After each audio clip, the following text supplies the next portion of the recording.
Right, hello everyone, welcome back to... What's the Italian? I don't know. Welcome back to another episode of What Did We Just Buy?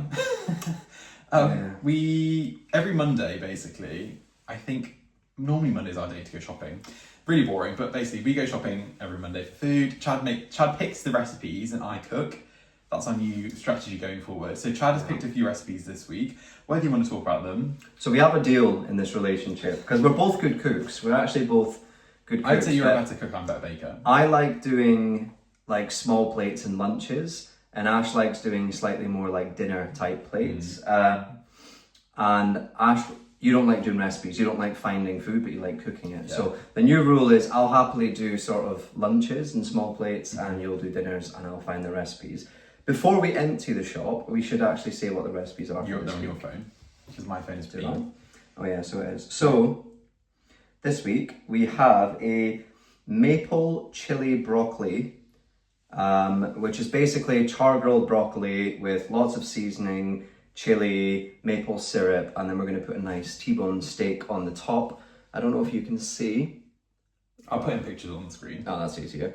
So we have that. We're also going to have a kale and tahini Caesar salad with chickpeas, and we're going to incorporate chicken. What? I'm just going to do images here. Oh, I see. We're also going to have a German chicken schnitzel, but Middle Eastern style. It's not a lengi one. So it's basically like a 5-seasoned rub of like cumin, like sesame seeds, cayenne pepper. So all high protein, all low fat, and there's something else. But actually I take all that back because this one is we're making a roast dinner sandwich. So if you're not British, you probably won't know what that is, but a Sunday roast is essentially roasted chicken with gravy, Yorkshires, veg, you name it. We're going to incorporate that into a nice sourdough sandwich and you'll dip it in gravy. So that's our fat meal of the week. Anyway, let's go. Would you like to start? Yeah, let's go. Also, I just love it when I don't have to talk. Like, take it away. I hate talking. I think everyone knows that's not true. First thing, brown onions from Waitrose. Some flat leaf parsley. Parsley we haven't attempted to grow, but I don't think it's that easy to grow. I'm not a big fan of it. No, some romaine lettuce for one of those recipes Chad's talking about. Some tender stem broccoli. I much prefer purple sprouting. It is nicer. It is a lot more, like, it feels a lot healthier for you as well. Sorry. Now, we have some pesto. A lot of the times for lunch, we just like to have pasta with pesto, nice and easy. Probably the best one I've had to date if you're not making your own. We should be making our own, but we forgot to get basil. So is the Bellazzo one, so it's an Italian brand. You'll know it. A bit more pricey, but it is the Genovese style, so a bit more oily, bit more flavour. It's the UK, made in the UK. It's authentic Italian. Authentic. It doesn't sound Italian. Waitrose #1 Greek yogurt. Again, we're just trying to get the stuff that is just better for you, and that's usually Waitrose's #1 range. Go on. Oh, these are from your home world. Old Cotswold leg bar. I've been running through the idea of getting some ducks. So which Chad refuses to do, but I think a really good slug and snail controlling the garden. I don't know why that's brought up from having the Cotswold duck thing, but I love the idea of people having ducks, but it's become such a trend where Yeah. every like content creator in the home space who lives in the countryside is getting ducks. I think that could be a really edgy thing to have 2 ducks, 3 ducks maybe, in like an East London in garden. an East London garden I with think that's- foxes guys, everywhere. Find my corner, please. If you think we should get ducks, leave a There's comment no down. fight in any corners. It's not happening. You know, for well, I'm the person that will come back with eggs. Double cream, double cream for waitress. panko breadcrumbs for the schnitzel, They normally do a really nice fresh one, but they didn't have a dry one today. Scottish milk. If you know, you know. You know. Oh, Oh, some marble cleaner. It's really hard to find good marble cleaner, so. more Scottish milk. I'm actually off milk. I don't know, but there's 2 things I've done. So This is one of them. I've realised when you hit a certain age, you get intolerant to things. Now, I know you won't believe it, but I'm 34 years old. And dairy and coffee just runs through me. So now, Delightful. if I have, like, my tummy just growls, I feel terrible. So I've quit caffeine, I've quit milk. And today I cheated. I said, oh, just for experimental purposes, I'm going to have a coffee. So I had a decaf and that set me off. And then we had like a Frappuccino thing from I Starbucks. think that's the thing. And that made it worse. So it just reaffirmed that all that milk is for Ash. Yeah. Caster sugar. I'm going to try and make a nice cake this week. I think it's like a lemon and poppy seed. Oh yeah. I didn't get any poppy seeds. You've got... We'll have to go get some poppy seeds. I don't have any poppy seeds. These are yours? Ooh. Again, if you know, you know. Some soft pears. Yeah. If you cook an Ottolenghi book, you need za'atar, which is just a blend of sumac, oregano, cumin, and dried marjoram. What's marjoram? That's another herb. Normal herb. Some garlic. Again, Essentials. one thing I realised is a lot of the ketchups and mayos out there are just full of sugars and horrible stuff. We found this one that is pretty good and... It's quite sweet. The Wilkin and Sons Limited tomato ketchup, Tiptree, Essex, England. It's just like a bog standard ketchup. It is really lovely, but it is quite sweet. I think it's just because it's more natural. Yeah. But it's really lovely, so I recommend it if you guys need some. Red chilies. Indeed. Now, the expert has arrived. This isn't a good pick though, I don't think. We don't know, so we actually ordered wine for the weekend and it didn't come, and we order a lot of our wine from Jeroboam's, and if you live in London they've got stores all over, but they do online as well. But they've messed me around with the delivery and we decided we needed 1 bottle, and we've gone for this. Never tried it, so I can't tell you if it's good or not, but it is a French, it is a Bordeaux, it's a 2020. And it has all the things we like. It's like chocolatey, it's leather, it's quite long finish, very much full bodied. So we'll give this a shot, but to be fair, I think this was about £30, which in my experience, Waitrose wines at the £30 range are They're not worth it. No. I've rarely had a good wine that didn't taste more like a £12 wine. So my advice is if you are going, especially if you're in London or in the UK, if you want to order really good wines and get them online, look at Jeroboam's and look at Theatre of Wine. I live by them. They're really hand-selected, great vineyard, really well priced.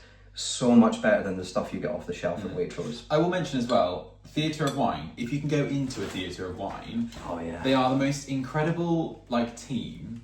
The of- sommeliers really they're- know their stuff. Even if they know there's not something in the shop that you typically would like, they're very into trying and testing things. So what they'll do is they'll suggest some wines to you. You go back home, try them, go back into they're incredible. They really just find you a perfect So I would, balance with your wine. yeah, I would say Jeroboam's is more known because it's much bigger. They've got 10 shops in London. They're a bit more established. Theatre of Wine is a bit more Smaller, a bit more. I don't want to say hipster is the right word. They try and be... Jeroboam's is a very quite posh brand and they live up to that, whereas Theatre of Wine's a bit more edgy. They do wine tastings. Yeah, They do... their shops are a bit more decor, sort of free. And they had a shop in East London, which sadly, due to the government raising taxes in the UK, I won't bore you, but they had to close one store and that was their newest one, so they went for that. But they still have a shop in Greenwich Village and they also have a shop in north of Islington, somewhere near there. So if you are in Islington or North London, or you live in South East at Greenwich, they have shops there, and I highly recommend. Say Chad sent you. I don't know if they are. They should know. Say Chad sent you. Not... Yeah. Anyway, we go. Red seedless grapes. Before you shout at us, I know we have 2 pots of mint that we were talking all about, but Ash still decided to buy mint. Because we go through so much mint at the moment, so... Yeah, one thing we're now using the mint we grow for our peppermint tea, and therefore we're using a lot more of it. So we need to find a way to make it grow faster. We'll just cut that. Yeah. Kale, again, bog standard. Nice, chunky English asparagus. Do you want me to hold it so you can go through it? Sorry. Come on. Lemons, nice and easy. Again, the Balatsu brand, we always go for their chickpeas as well. Much thicker, much more full of flavour. You can really taste the difference actually with them. Really. They do come in quite like a brine, so just please make sure you wash them out, put them in a sieve and wash them out. One of my friends got them and cooked them with all the jelly they come in. Don't do that. There's a specific name for the liquid it comes in. Is it not brine? No, brine's like salty water. So all the parquet flooring in our lower level is real oak wood, and it's not engineered, and it needs sort of, you've got to be very careful what you put in it. So what works for us well is the Method wood cleaner, which is all full of sort of natural stuff, and it's just squirt and mop. So I will say, let me ask you guys, because you guys are very knowledgeable, what's the Dyson machine that like washes and... I don't know. It's like a mop. If any of you have it, please do let me know what it's like, because I'm really debating on whether to get one, because all we can do with our floor is this liquid. Like, you can't put lots of water on it at once. But I've heard this Dyson machine, I think it's called the washback or something. Okay. Let me know, because I'm tempted to buy it, but it's like £400-500 and I don't want to buy it if it's rubbish. Yeah. It's a big investment, isn't it? Let me know. But we do need it smells that. really nice as well. Sorry, it's almond. It's like a really lovely almond smell. Really Yeah. nice. Just a little bit of chicken breasts for the schnitzel. Then we have our Waitrose Dutchy Organic whole chicken. That's for the roast beef sandwich, not roast beef, Sunday roast sandwich that we're doing. We're trying a new one. We usually go for the French salted butter, the natural one, but we're going to try the Guernsey butter, which is again from Guernsey, which these islands just off the coast of the UK. Italian mascarpone for your cake, I assume. Yes, I think so. Yes. As always, we go for the massive T-bone steak from, I just want to give you context actually, because we have a ginger pig butcher next to us, and in London, ginger pig's like this sort of hipster butchers that everyone goes to, and they are nice, but really expensive, and we got a T-bone steak from there, which was about the same price as this one, and it just really lacked flavour.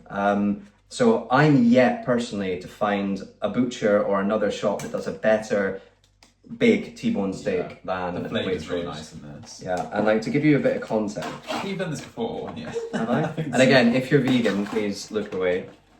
But just to give you context, it is a really chunky bit of steak. Yeah, and this is just between the two of us. So we used to get steaks, not 2 steaks, but we used to get 2 like fillet steaks each. Yeah. Now this just does us for both of us. Parmigiano.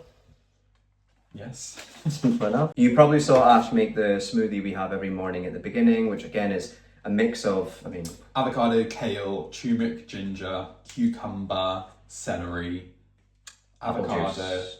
Did I say avocado? Avocado and apple juice, basically. That's what these are. With maybe sometimes like a little bit of almond butter or peanut butter, but we just think that that's a really good healthy option to get all your veg in the day. Basically. And it works. We've done it every single day. Chad did buy a NutriBullet this morning.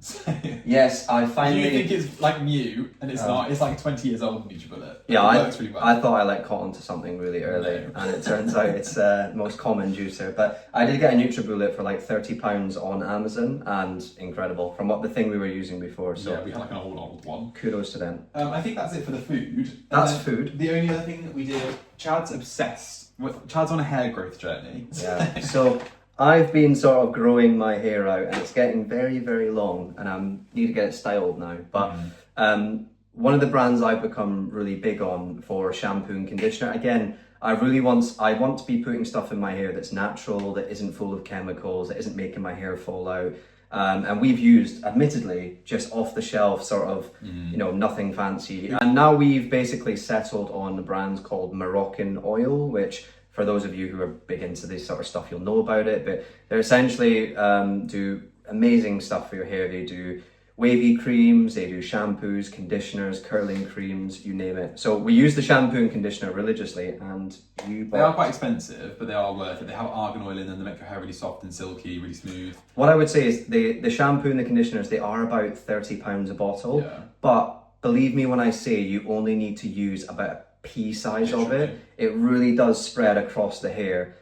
So even though it's quite expensive, it will last you a while, and it's worth every penny. Obviously, it's a bit different for us because we're men, so we have shorter hair. But if you're a woman, maybe you go through a bit more. Oh yeah, women, we have no advice for you. Yeah, sorry. But I picked up We're not those gays. some curl defining cream because I'm trying to get my hair a bit curlier. It is curly naturally, but I don't really know what to do with it. So I'm going to try and go through different products. This is the one I'm testing at the moment. Chad's is like wavy, I'd say. If you turn to the side, you've got like a nice flick at the back. I don't know if you can see it, but yeah. Thing is, I haven't had it styled yet, so I've really just been growing it out because I want it all to sort of flow backwards and to my like Scandinavian roots. It is looking nice. So yeah. And then after we went to we actually got that from Sephora. I've never been to a Sephora before. But we went to the White Company because I have not bought new towels in I don't even know how long. I'm not even going to admit. To be fair, it was about a year ago. We got the John Lewis did a partnership with Morris Co, and we got some of them. So this is really boring, but I just picked up some hand towels. I used to have these like I think they're called the hydro cotton ribbed towels. They're really soft. Obviously, if you Wow, they are really soft. They are really lovely. So I just got 2 hand towels and then 2 of these. I think they're called the Super Jumbo. Yeah, they're huge. They do smell They're dirty. sheets, aren't they? They call them bath They're sheets. huge. Let me just open them to see how long. Yes. This is how big they are. And they're, I think, £40 each. So it is £56 each, sorry. So they are quite expensive, but we just needed some new towels, so I picked those up. And then I think that's it from shopping. The last thing we're going to do is shout out a brand we use. Now, this is not paid, it's not an ad. We genuinely, when we do ads, it's only brands that, I say we, when Ash does ads, it's only brands that we genuinely use and believe in. You can always trust us on that. And when we have a brand that we're not working with and we just want to shout out because we think it's amazing, we'll do that. And the one, again, a lot of you will know, but it is a brand called Citizens of Soil. Now, what this essentially is an olive oil subscription. So every month you get a new olive oil from a different part of the world sent to your house. But these are not sort of mass-produced olive oils that you get in supermarkets. They work with very small, tailored vineyards that are organic. I think they have to be at least 50% female-owned. I think they have a thing like that. But they basically, we've had it for about 6 months now, and every single month the oil is outstanding. Yeah. It's not the kind of oil you're going to cook with every day because it's so good. It's the ones you'll save for like dipping and stuff like that. And we've had ones from Greece, Spain, South Africa. Now, me and Ash, we both love very peppery, sort of smoky, a bit of tang in our olive oil. But we've had ones that were more earthy. Some of them are quite grassy, some of them are quite herby. It really is, I feel like you could be an olive oil sommelier, you know. There's so many different flavours for olive oils. But this month, I don't even know where this is, you can pronounce that. So this is in Spain, and it's Albacete? Albacete? Albacete. I've seen that Catherine. We're just copying that Catherine Tate video. It's fine.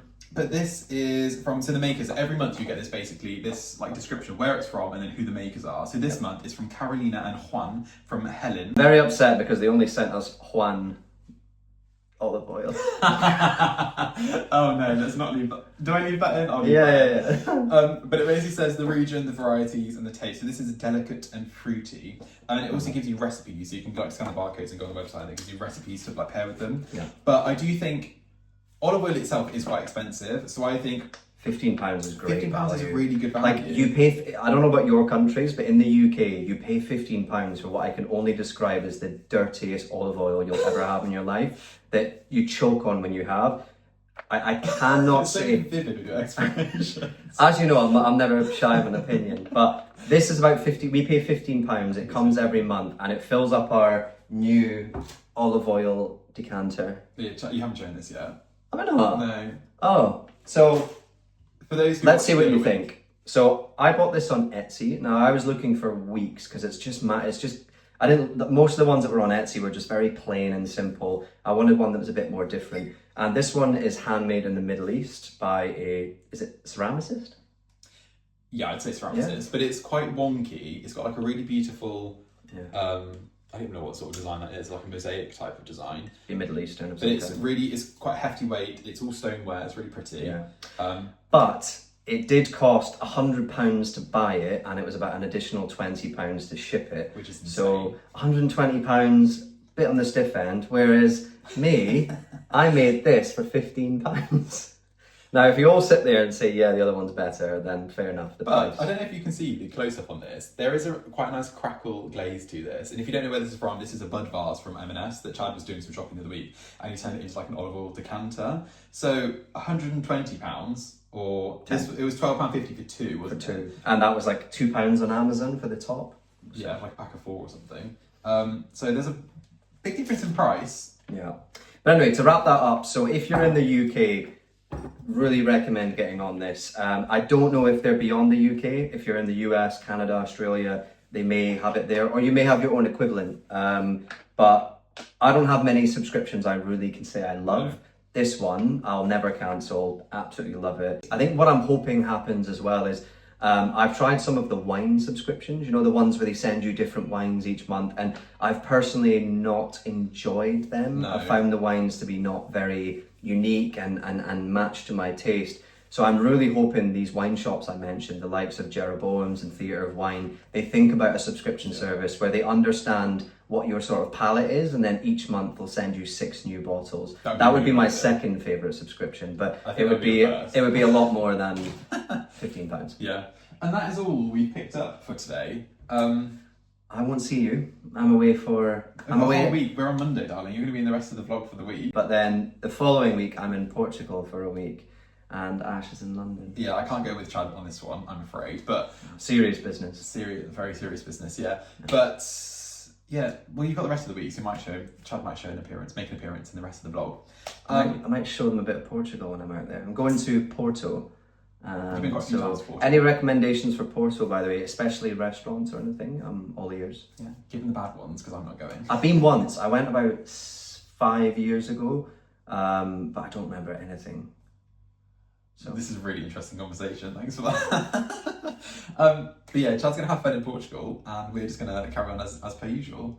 Mm-hmm. So yeah, that was it, all we picked up. If I have anything else for today, I will pick up the camera and show you, but I don't really think I've got anything else to do with you guys.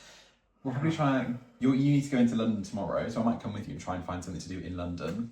Yes, and what else did we say we do? Some of those recipes we mentioned. Yeah, some of those for you. We're going to do one of the meals and the cake Ash has bought as well, which I think will be interesting. Yeah, so we've got a lot of cooking to do.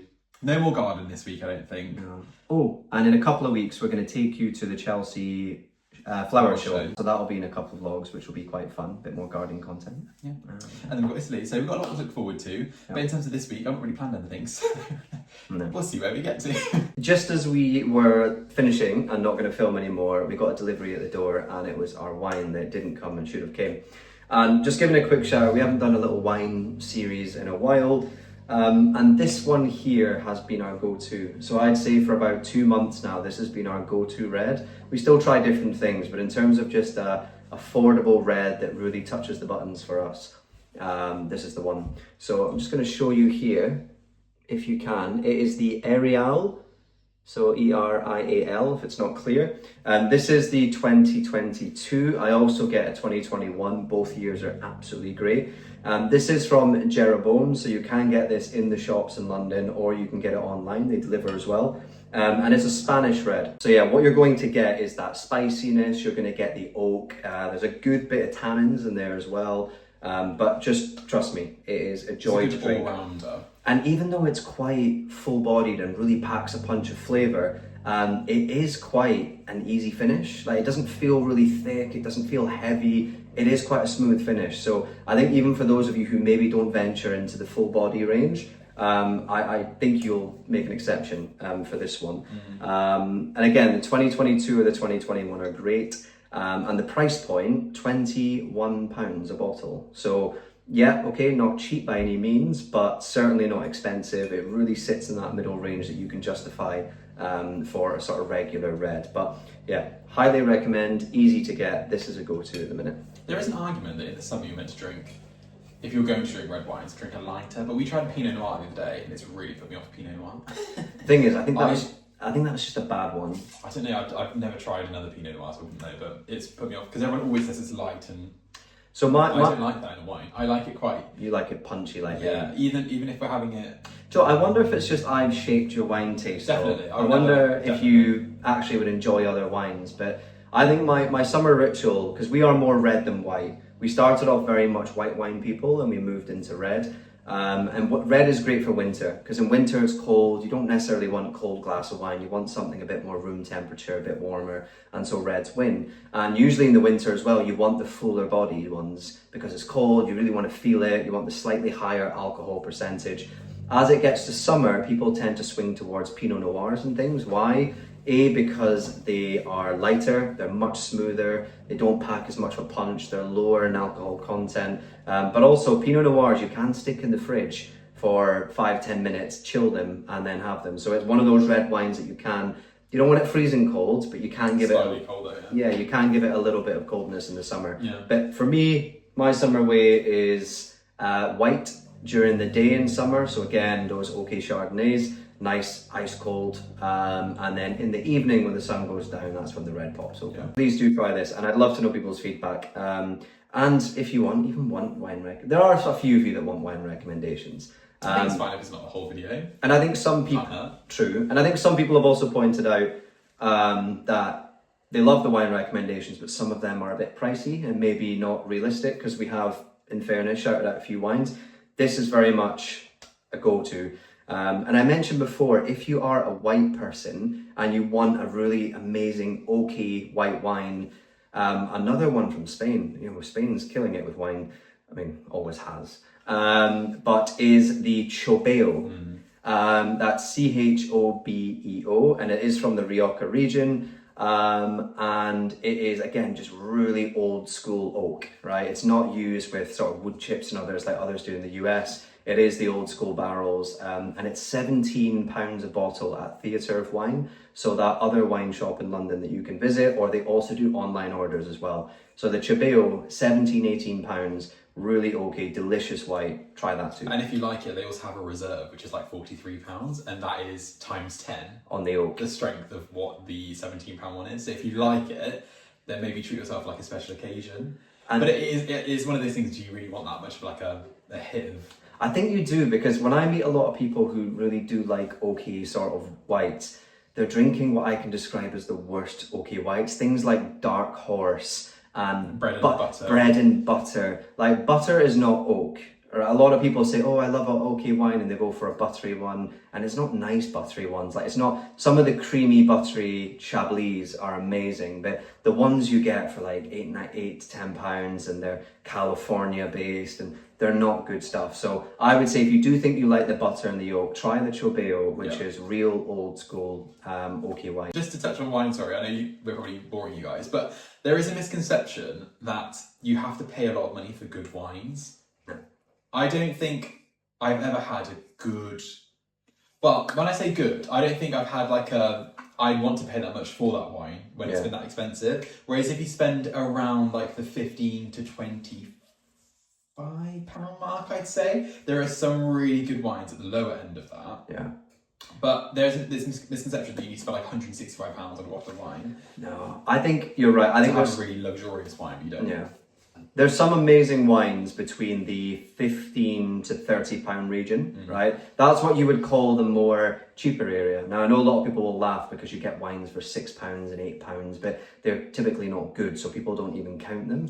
But I'd say 15 to 30 is the sweet spot for sort of a good entry-level wine. Look, I'm not a sommelier. I'm not anything like that. Really? Many of you will know more about wine than I do. I'm just freeballing my views on wine. You say what you like. But yeah, 15 to 30 is that sweet entry point. Obviously, the closer you get to 30, generally the sort of perhaps nicer they'll be. Then you maybe get into the reserves on the 40 to £60, the real reserves that is. We've had a couple at the £60 area, and they've been incredible. We had the 2015 Shiraz from Australia. What was it called again? We don't remember the name, but again, I think the reserves typically fall into the 40 to 60, and then you get the really special older ones. You know, you're talking wines that are sort of late, early noughties, that come in at the 100, sort of 100 plus. I must admit, I've had some amazing wines at the 100 to £150 area. I've also had some wines much more expensive than that. I've been lucky to have been taken out for lunch or dinner in Business World and had them. I've personally never tasted the difference. I've had some wines at £500 a bottle. I've had ones at 100, and you'd really struggle to say why one was better than the other. So people will disagree with me on that. That's okay. But I personally never go above £120 a bottle because I'm just not convinced. And again, that's not even, you would never buy a £120 bottle of wine. No, like there can't be very rare occasion. Like there's that one from Tuscany that's about £130 a bottle, which apparently is incredible. But yeah, long story short, I just I think, you know, if you're really celebrating and it's really special, you know, you can go just over that £100 mark. But yeah, 15 to 30, sweet spot for entry level. Sort of 40 to 60, maybe to 80 is those sort of fancier reserves. And then you go for the more really special ones when you get to that sort of £100 plus mark. Indeed. But there'll be better people who know more than us in the comments. They can't wait for it. We don't know. We're just freeballing. Yeah, so we're gonna carry on with the day, and I think that's gonna have a glass of wine.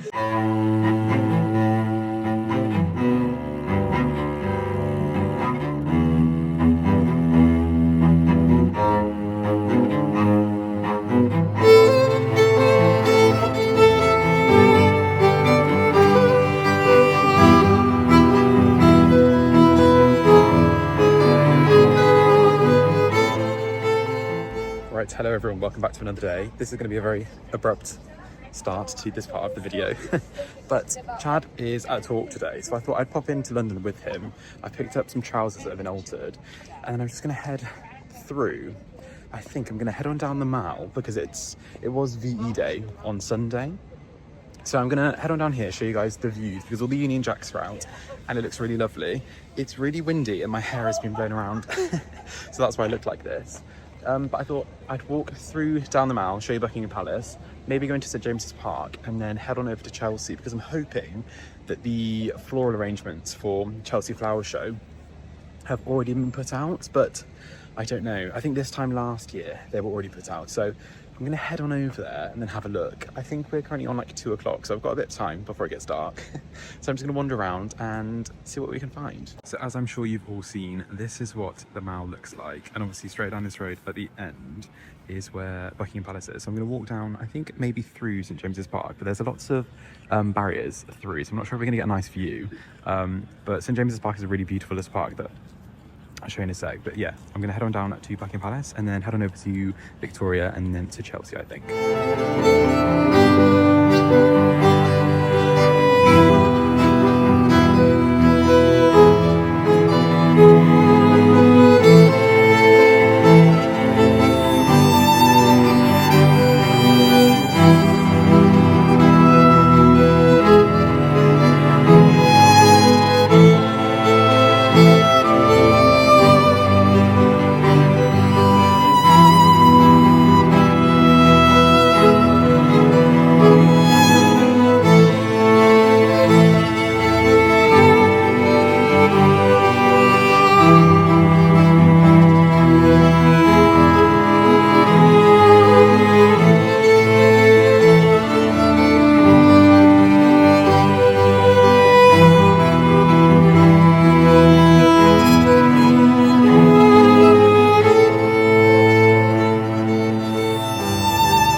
I'm not sure if you can see from the little clips that I filmed, but everyone is dressed very elegantly, like they're going to the races. And I think I might be missing something. I don't know what's happening, but I think there's some form of event on. I've just heard music near Downing Street. And as I'm walking down here, if anyone knows, please do let me know, but I think I've missed an event of some sort. I think something might be coming past me now. So hold on, I might actually have the royals coming past. I see flashing lights and a police cordon, so let's see what happens.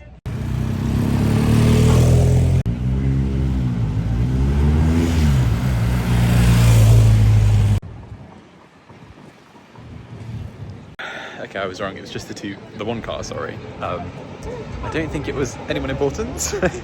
Ignore me. If I do see the royals though, I will try and film, but I doubt they'll be out today because there's quite a few people and I wouldn't want to go out in that either.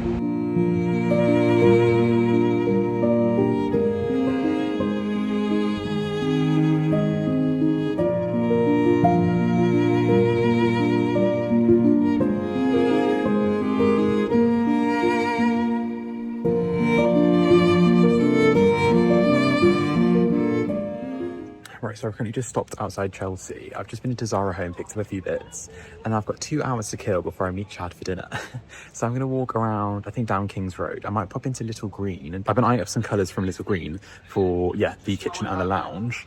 So I might go and pick some up, but there are no flowers. So I think I'm a bit early for Chelsea Flower Show arrangements outside the fronts of the shops.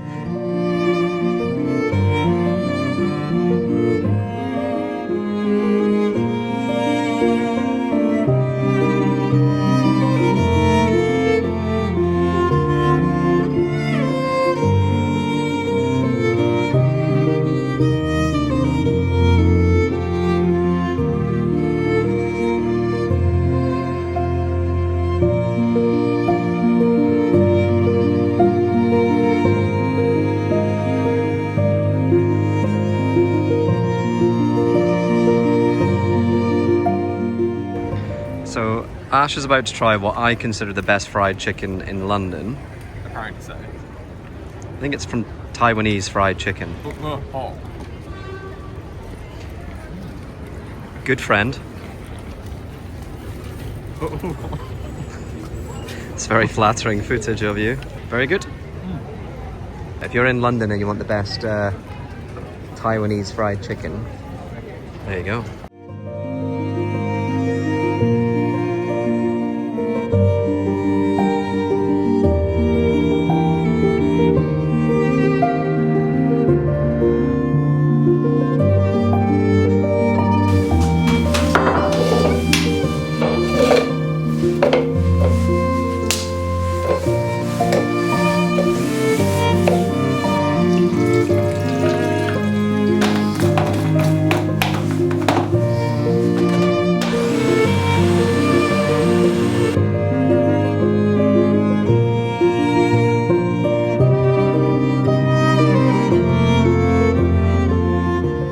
Hello everyone, we are now a few days later from the last clip you would have seen.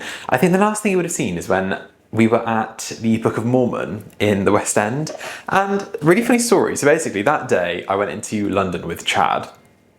We had different things to do, so I wandered around, did a bit of sightseeing with you guys, hopefully you enjoyed it. And then we met for dinner. And then I just sort of said, do you want to go to a theatre? So I booked the Book of Mormon and I actually found 2 tickets. I think it was like £40 each, which if you know theatre prices in London, that's a steal. And I think the Book of Mormon is one of my favourite shows. Sorry, it's that time of year where flies are everywhere. But the Book of Mormon, if you haven't seen it, I highly recommend going to see it. It's very vulgar and I think the sense of humour is very dark. So if you're not into dark sense of humour, maybe it's not for you. But I think it's really fun and I think it's one of Chad's favourites as well. So yeah, we did that and I think we got back around like 9:30, 10ish that evening. And then I haven't really picked up the camera since then. So today we're on Friday. I think I'm going to show you the bits I picked up. I really didn't pick up that much. I actually picked up some trousers for Chad and then he bought some shirts from Charles Tyrrett, but if he wants to talk to you guys about that, I'll let him do it. But I went into Zara Home and just picked up a few things. I'm quite fussy with my homeware, so I never really buy that much, but some of the things we do need are things like this. So we have a really ugly set of scales. I think these universal black scales that everyone has in their home, they're obviously really ugly and they're not the nicest to look at. So I saw that they had this sort of like fake wood, mango wood scale set in Zara and I thought that would look nice. So I picked one of these up. This was £19.99, which I think is quite expensive for a set of scales. But I do think it is more aesthetically pleasing than the good old Salter one. So I'm probably gonna donate that one to someone and then this is gonna be our new kitchen scales. What else did I buy? I picked up just like a little cheese grater because I do like the whole wood and stainless steel vibe going on. That I think was like £15. And then, this is really boring, but the last thing I picked up was just a vase. It's a jug, a water jug.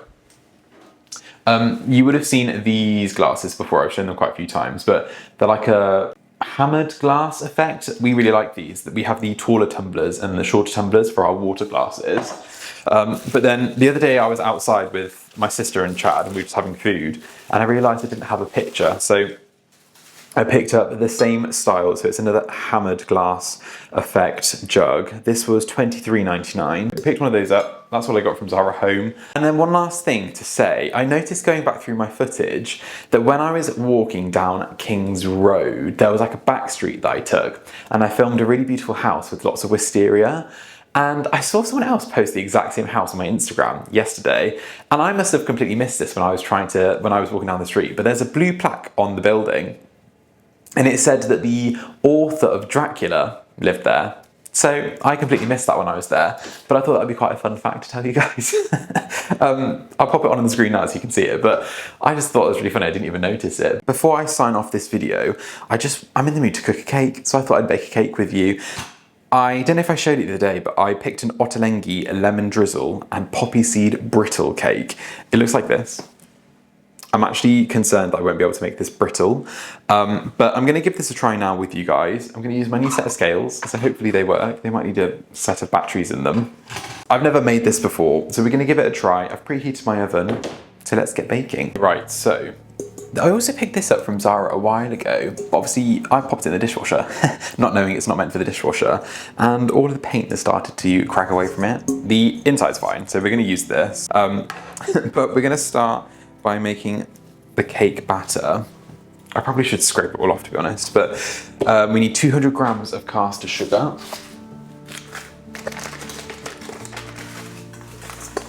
I think for this you need 140 grams. Is that right? 140 grams of butter on the dot. And then what I'm going to do is cream together these two things. This might take me a while because I don't have an electric mixer, so I'm going to fast forward until this is combined. Okay, I gave up. Chad said, why don't I use this? And I completely forgot this mix thing, so there you are. So that's now combined. I'm just going to add one teaspoon basically of lemon zest and then give this a mix. And then beat in the eggs and the flour. I think this is self-raising flour. I don't know, Chad hasn't labelled this because he doesn't have the app for our label maker on his phone. So he popped in the flour and now we've forgotten what it is. So we're gonna hope that this is self-raising flour. Otherwise, I will not be showing you the end result of the cake, basically. And now we're gonna add 2 eggs, I think. 3 eggs. 1, 2, 3.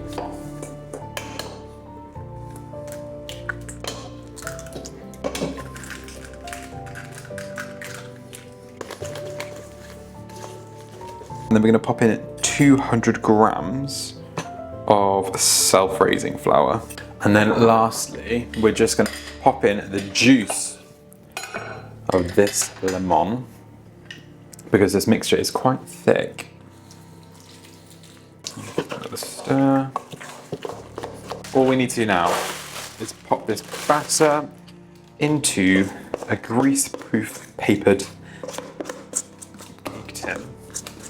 And then this is just going to go into the oven for 35 minutes. So for anyone asking, this cat is literally coming to our door every single day, and I think it wants to move in. Oh, don't scratch me, don't scratch me. Yeah, it's the cuddliest cat I've ever known in my entire life. It will just sort of fall asleep next to you. The other day, Chad and I woke up and we heard a meow come from outside our bedroom door, and this cat had snuck in through a window in our house and ended up trying to come in our bedroom in the morning. I do feel really bad for this cat's owners because it is cheating on them with us. And it just wants cuddles all the time, and it's really sweet. We haven't named it because I feel like if we name it, we'll keep it. But if anyone has any name suggestions, if this is your cat, by the way, I'm so sorry. But if anyone has any name suggestions for this random cat that keeps entering our home, then please leave them down in the comments. I'm going to pop you down now because I'm cooking. But yeah, if anyone knows how to get rid of the cat. Next step is that we are going to make the lemon drizzle. For this we need 120 grams of caster sugar. We need around 120 millilitres of lemon juice. My camera just died, but what we've just done is boiled some water and some icing sugar together, taken it off the heat, and then we're just going to combine that with some lemon juice. And then that is going to be our lemon drizzle. Just going to pop that over to the side and leave that to cool down. The cake is out of the oven. It's looking okay. It looks a bit burnt around the sides, but that's just on the paper, so we're doing well, I think. I don't have a prong that I can prong this with, so I'm just going to use a thermometer. But basically, I'm just going to make loads of holes all the way around this cake. And the idea is then we're going to pour our syrup into the cake, and the drizzle, shall I say. And then the cake is going to become really moist and hopefully retain all of that moisture. So, once you've made all your holes, just going to pop the liquid as well. Basically all into the cake, and then that needs to stay, I think, like this for an hour to absorb all of that liquid, all the goodness of the lemon drizzle. I'm going to pop this over to one side, maybe pop it in a bowl just in case it leaks. And then in the meantime, I popped some poppy seeds into the oven for 10 minutes. And now we're going to make our brittle. So I'm going to add some caster sugar, butter, some glucose, liquid glucose, which I've never used before. I'm going to pop it into a pot and then let it simmer slightly. I'm going to mix it all together and then pop it into a baking tray, pop it into the oven for around 20 minutes, and then it's going to make, I think, like a biscuit or like a sugar snap sort of thing. So I don't know if you can see, but now the brittle is really thin. We're going to bake this for 20 minutes. And then I think the essence of it is when it comes out, it's going to snap, and then we're going to crumple that over all of the cake.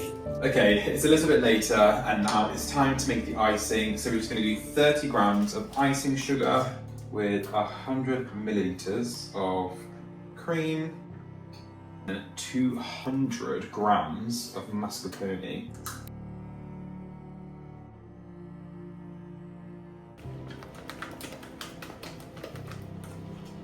I believe now everything is cool, so let's assemble. So we're going to pop the cake on a plate there. Right, so then we're going to pop the cream on the top.